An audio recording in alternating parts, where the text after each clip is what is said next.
Hey everybody, so we're getting that much closer to Austin giving birth. We're under the 1 month mark. We're about to jump into another birthing class again. Put a shout out, Kathy Killebrew runs a birthing class in the La Cañada area, which is amazing.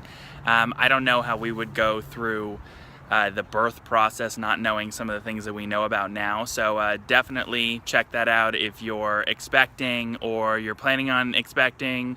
It's an absolutely amazing class. Okay, but what I wanted to talk to you about today was I mentioned the subject of insurance before, and I wanted to dive in a little bit deeper on that. There are two major categories of insurance.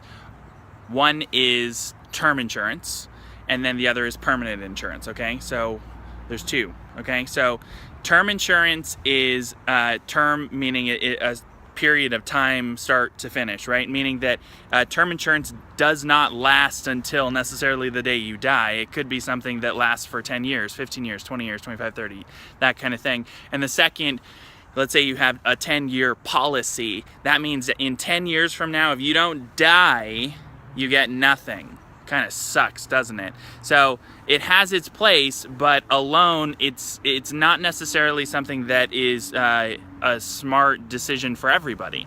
Now, permanent insurance is exactly what it sounds like. So long as you pay for the damn thing, you're gonna have insurance. That's what it is.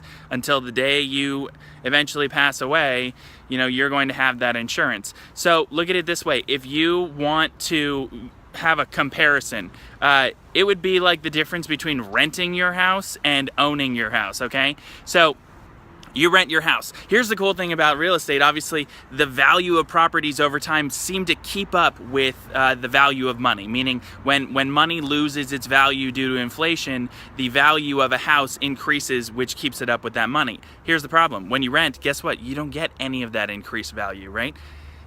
When you own your home, when it becomes more valuable, same thing, you get to benefit from that increase, okay? So you can look at it this way. That was good. When you rent, you are making somebody else, you're gonna, feeding for their increased property value, and you're basically covering the cost for them, right? Same thing with term versus permanent insurance. On term insurance, you're just paying money to the insurance company. Guess what? Statistically, I think it's like 95 to 98% of all term policies never pay a red cent. How do you feel about that? Does that make you want to jump for joy and go get a bunch of term insurance? No. That is part of the reason when someone needs permanent insurance but they're sold term insurance, that's generally the reason that insurance has gotten a bad reputation and insurance agents have gotten a bad reputation because they do something that's not right for the consumer. So permanent insurance is actually a type of insurance where you pay the premiums and you can actually pay a little bit more to get tax advantages and see your money grow with interest, and it can sometimes mirror the growth of the market. So there's a lot of cool stuff there. There's a lot more data on it. I could talk to you about insurance for hours, just like I could talk to you about investments for hours and debt for hours and emergency funds for hours and wills and trusts and all that stuff, right? So just know, big topic, learn about it. It is important for people to have insurance, okay? So know what you need and then get that, okay?